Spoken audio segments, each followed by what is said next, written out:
এবার যত যজ্ঞ করার আছে কর চন্দ্রকান্তা, যত পুজো করার আছে করে নে। শেষ পর্যন্ত আহুতি তো তোরই হবে, কারণ আজকে তোর লড়াই আমার সঙ্গে নয়, তোর লড়াই এমন এক রাক্ষসের আত্মার সাথে যে মাটিতে পা রাখলে সেই মাটিও ফেটে যায়। তুই তো কিছুই নোস।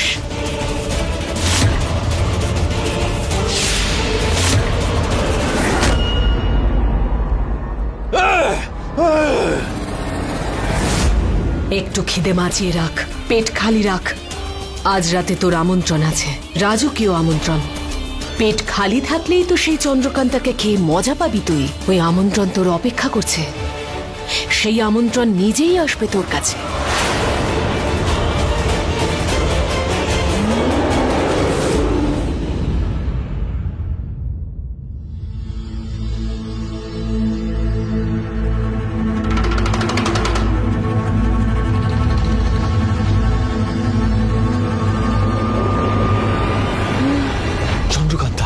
তোমার শরীর ঠিক আছে তো? কিচ্ছু হবে না তোমার, কিচ্ছু না, আমি আছি। চন্দ্রকান্তা চলো ধীর, থামলে আমাদের চলবে না। কিন্তু ভদ্রমা, আপনি তোর অবস্থা দেখছেন, একটু তোকে নিঃশ্বাস নেওয়ার সময় দিন। ধীর, আমাদের কাছে এত সময় নেই নিঃশ্বাস নেওয়ার। আর সত্যি বলতে গেলে যে লড়াইটা আমরা করতে যাচ্ছি সেটা প্রাণ বাঁচানোরই। যতক্ষণ আস ততক্ষণ শ্বাস। এগিয়ে চলো, অনেক দূর যেতে হবে আমাদের, এখনো লক্ষ্য পূরণ করতে হবে। চলো চলো ধীর।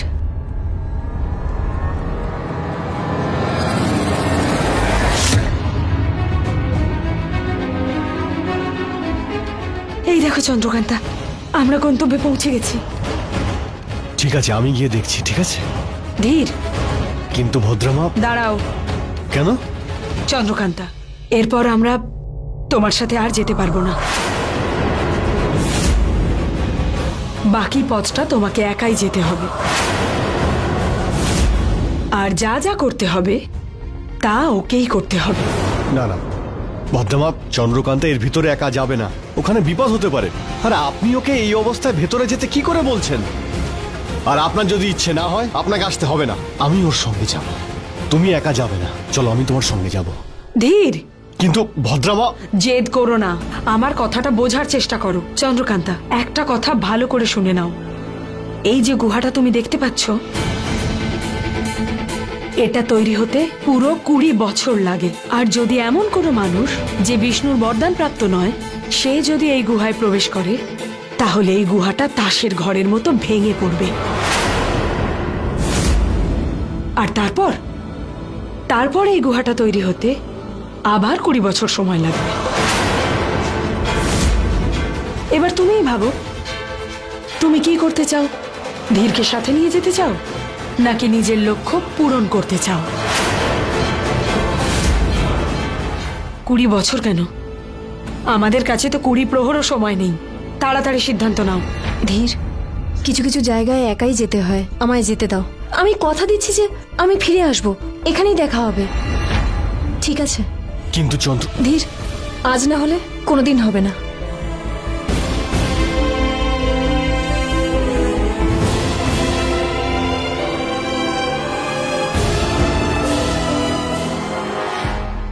ধীর, এত দুশ্চিন্তা করো না, ভয় পাওয়ার কোনো প্রয়োজন নেই।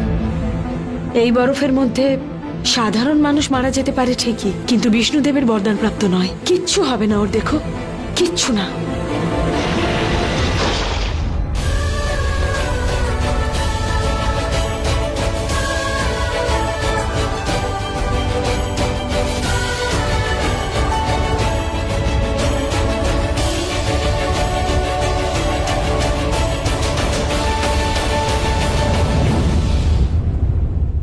স্বয়ং তোর তেষ্টা পেয়েছে তাই না?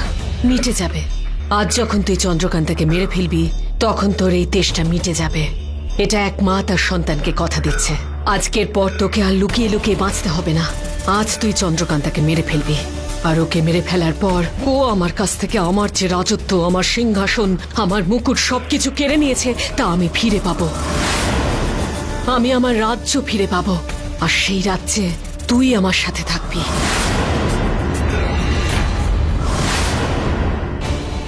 চল, যুদ্ধক্ষেত্র আমাদের ডাকছে।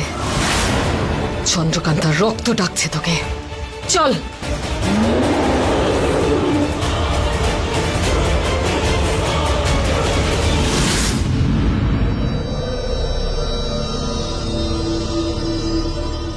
সকাল থেকে সন্ধে হয়ে গেল, সূর্য ডুবে গেল, চাঁদও উঠে গেল, কিন্তু চন্দ্রকান্তা ও তো এখনো গুহা থেকে বেরোলো না। এত দেরি কেন করছে ও? এদিকে সময় বয়ে যাচ্ছে, আর সেই সময়ও হয়ে এলো যখন ওকে মুখোমুখি যুদ্ধে লড়াই করতে হবে।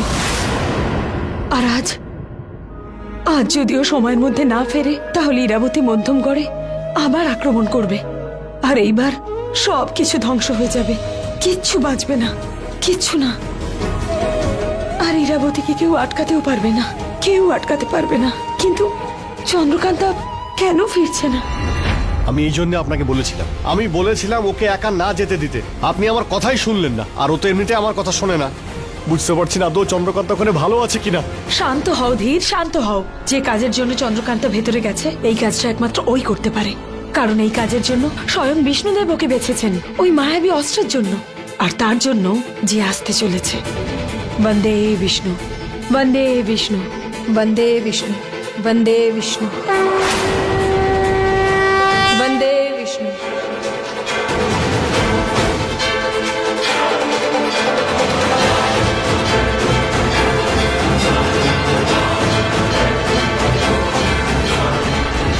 প্রণাম জানাচ্ছি আমি সেই শক্তিকে, যে শক্তির জন্য পৃথিবীতে অসংখ্য শক্তির বাস। আমাকে আশীর্বাদ করুন, আমাকে শক্তি দিন তার সাথে লড়ার, ওই রাক্ষসকে বিনাশ করার।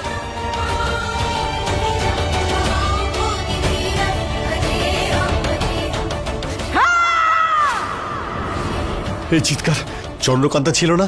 হ্যাঁ।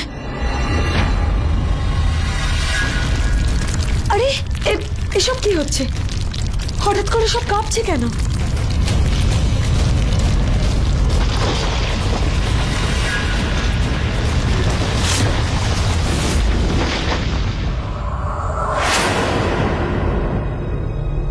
তুমি ঠিক আছো? হ্যাঁ ধীর, আমি ঠিক আছি, লক্ষ্যে পৌঁছে গেছি। এবার শুধু শত্রুদের হারাতে হবে। ইরাবতী, তোর যত ছলনা করার করে নে, যার আসার ছিল সে এসে গেছে, এবার আমিও আসছি। বন্দে বিষ্ণু, বন্দে বন্দে বিষ্ণু, বন্দে বিষ্ণু, বন্দে বিষ্ণু, বন্দে বিষ্ণু।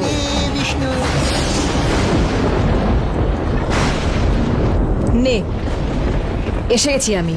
বাহ, বিদ্যুৎ চমকালো আগে আর মেঘ ডাকলো পরে। শুনেছে যে গর্জায় সে নাকি বর্ষায় না। আমি তো এটাও শুনেছি, যা বর্ষায় তা গর্জায় না। আমার গর্জন তো তুই দেখিসনি এখনো। দেখেছি, তোর আসার আগেই দেখেছি। আমার আসার আগে তো তোর মাও মৃত্যুকে দেখেছিল। জানিস আমি ওকে কেন মেরেছিলাম? মূর্খ ছিল ও, যেমন মত আর তেমনি মেয়ে। মূর্খ, ইরাবতীর সঙ্গে লড়তে না, না, না। এসেছিল। ইরাবতী চন্দ্রকান্তার সঙ্গে লড়তে এসেছিল, পুরো পাতাল লোক নিয়ে এসেছিল। কি হলো? অসুরা আবার পাতালে চলে গেল? তোর জন্য তো আমি একাই 100। খুব দুঃখ পেলাম তুই একা। জানি তো কত একা তুই। তোর কি মনে হয় ছলনা করতে শুধু তুই জানিস? আরে না না, ছলনার রানী তো তুই। তোর থেকেই তো শিখেছি ছলনা করা। তোর ছলনা সবাই দেখতে পায়, কিন্তু যখন ইরাবতী ছলনা করে তখন হাওয়াও তার টের পায় না। আমি বলেছিলাম তুই আমাকে কোনোদিন হারাতে পারবি না। আমি আসলে তোকে জিততেই দেব না। আমি বলেছিলাম যে আমি তোর কাহিনী শেষ করে দেব। বলেছিলাম তোকে আমি স্বয়ং আসব, শুধুমাত্র নিজের রূপে, নিজেকে, শুধু স্বয়ংকে নিয়ে আসব। স্বয়ংকে এনেছিস না তুই?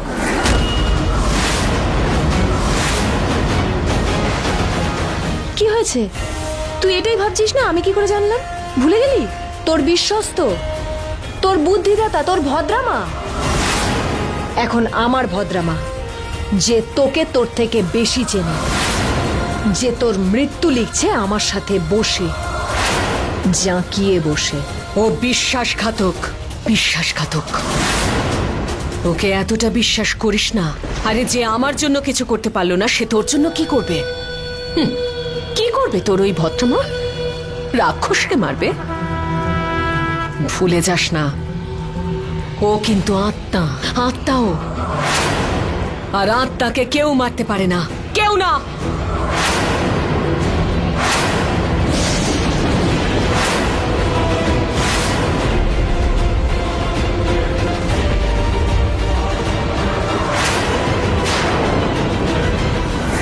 ও এসে গেছে, এসে গেছে তোর সেই জম। এবার তোকে ত্রিলোকে, চারিদিকে কেউ বাঁচাতে পারবে না চন্দ্রকান্তা, কেউ না।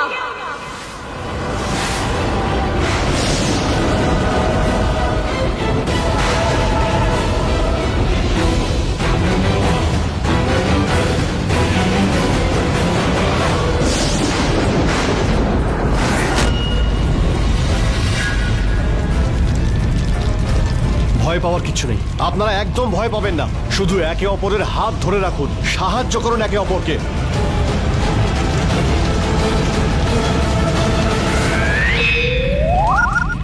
হে বিষ্ণুদেব, এখন সবকিছু আপনার হাতে। চন্দ্রকান্তার জীবন আর আমার সন্তানের জীবনও আপনার হাতে।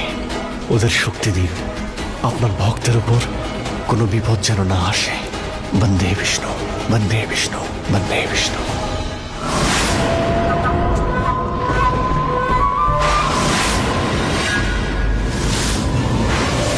বাহ ইরাবতী, বাহ! প্রকৃতি তো নিয়মই পাল্টে দিয়েছিস। মানুষকে আনতে পারিসনি, তাই একটা রাক্ষসকে নিয়ে এসেছিস। কিন্তু এটা ভুলিস না, জগতে যদি কালো থাকে তাহলে সাদাও আছে, যদি শয়তান থাকে তাহলে ভগবানও আছেন। ঠিকই বলেছিলিস তুই, আত্মাকে কেউ মারতে পারে না। কিন্তু যখন কোনো অতৃপ্ত আত্মা প্রতিশোধ নেওয়ার কথা ভাবে, তখন বড় বড় রাক্ষসদেরও আত্মা কেঁপে ওঠে। তোর রাক্ষসটারও বাকি আছে, তাই সেই আত্মারও প্রতিশোধ নেওয়া এখনো বাকি। শেষ হয়ে গেছে নিজের প্রতিশোধ নিতে। বন্দে বিষ্ণু, বন্দে বিষ্ণু।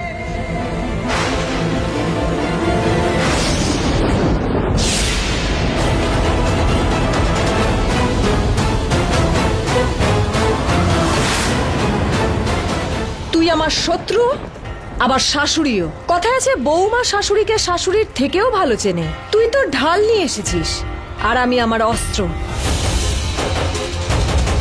এবার বল, কি করবি? ইরাবতী শুধু বলে না, সে করে দেখায়।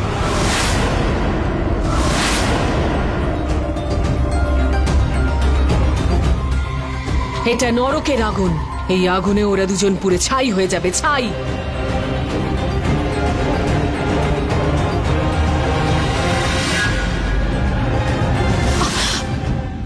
হয়ে গেল তোর আঘাত করা, এবার এদের আঘাত করা দেখ।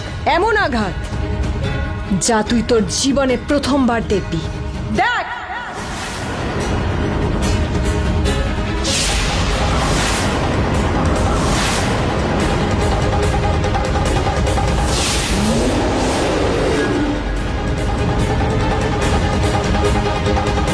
একটা ষড়যন্ত্র তুই করেছিলি, আর একটা ষড়যন্ত্র উনি করবেন। প্রকৃতির যা ভেদ করা তোর পক্ষে সম্ভব নয়।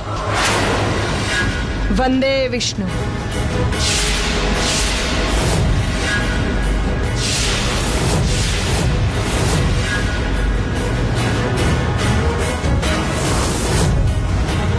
আমার ছেলের যদি কিছু হয়ে যায়, কোনো ক্ষতি হয়, আমি তোদের কাউকে ছাড়বো না, সবাইকে মেরে ফেলবো।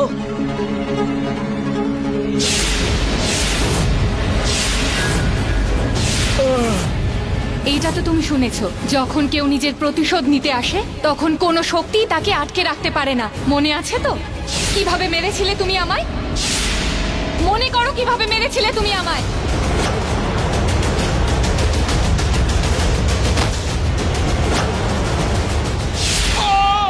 মাসি ওকে একদম ছাড়বে না। এই শয়তানটা আমার অনেক আপনজনদের মেরে ফেলেছে, ওকেও সেভাবেই মারবে। হাজারটা মৃত্যুর সমান যেন কষ্ট পায়।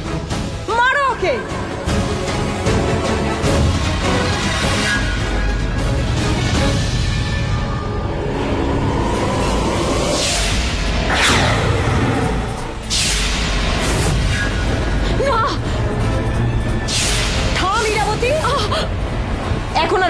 চালাকি করিস না, নয়তো মায়াবী অস্ত্রের আহ্বান করে আমি তোকে এক মুহূর্তে মেরে ফেলবো। বল, মায়াবী অস্ত্রকে আহ্বান করবো? তুই আহ্বান করবি না, আমি ভালো করেই জানি। গতবারও যখন তাকে আহ্বান করেছিলি তখনও কিন্তু হাতে তুলে নিসনি। হ্যাঁ, সেটা আমার ভুল ছিল, কিন্তু এবার আমি আর সেই ভুল করব না। স্বয়ং তুই এত নির্দয় কি করে হতে পারিস চন্দ্রকান্তা? কি করে এক মায়ের সামনে তার সন্তানকে তুই কি করে মারতে পারিস এভাবে? বল, তুই তো একদিন বলতিস যে আমি খারাপ আর তুই ভালো। তুই কি সবকিছু ভুলে গেছিস? অশুভ শক্তি শুভ শক্তির দ্বারা নয়, অশুভ শক্তির দ্বারাই মারা যায় ইরাবতী। দেখ, ভালো করে দেখ, এরকমই ভয়ঙ্কর মৃত্যু দিয়েছিলিস না নিজের প্রজাদের? স্বয়ং স্বয়ং ওকে মেরো না, মেরো না ওকে। ও মরে গেছে, ও আর বেঁচে নেই। ওর আত্মা নিয়ে এসেছিস তুই। কেমন মানুষ তুই? প্রথমে মানুষের সাথে ছলনা করতিস, এখন আত্মাদের সাথে করছিস। একটু তো ভয় পা প্রকৃতিকে। হে রাক্ষস রাজ, কোথায় সব অসুররা? এখানে এসো। এই ঘটনা কি করে হতে পারে?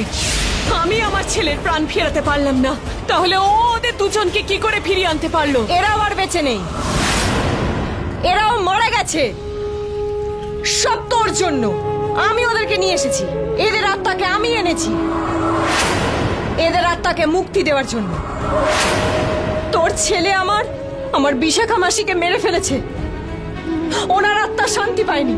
এবার তোর ছেলেকে মেরে ওনার আত্মা শান্তি, মুক্তি আর তৃপ্তি পাবে। ওনার যে ঋণের বোঝা আছে তা শোধ করা আমার দায়িত্ব। নিন, ও আপনার অপরাধী মাসি। যান আর আপনার প্রতিশোধ পূরণ করুন। আমি জানি না তুমি তোমার পাপের শাস্তি কবে পাবে, কিন্তু আজ তোমার ছেলেকে তার পাপের শাস্তি পেতেই হবে। না, তুমি আমার দিদি আর তার স্বামীকে মেরেছো, বিজয়গড়কে ধ্বংস করে দিয়েছো, ওকে একটা শয়তান তৈরি করে সবাইকে অনেক কষ্ট দিয়েছো। আজ সেই একই কষ্ট তোমাকেও পেতে হবে। যেমন কর্ম তার তেমন ফল। তোমার কর্মের ফল তোমার চোখের সামনে। এবার দেখো।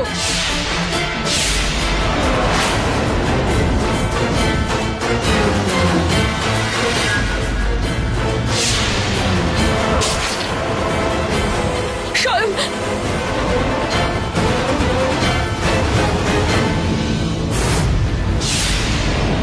না, না,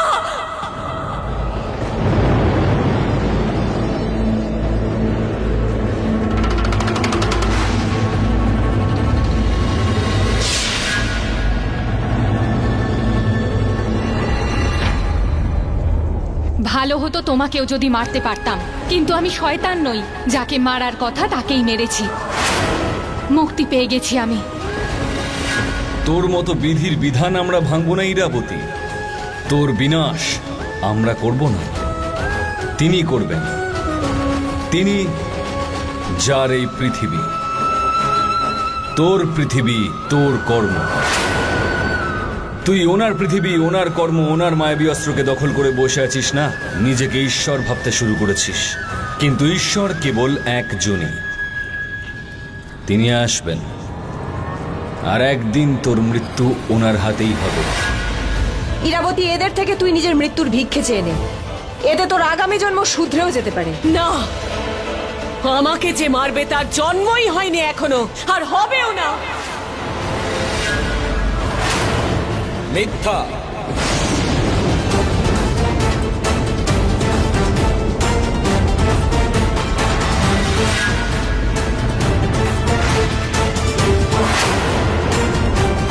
वंदे विष्णु, वंदे विष्णु, वंदे विष्णु, वंदे विष्णु।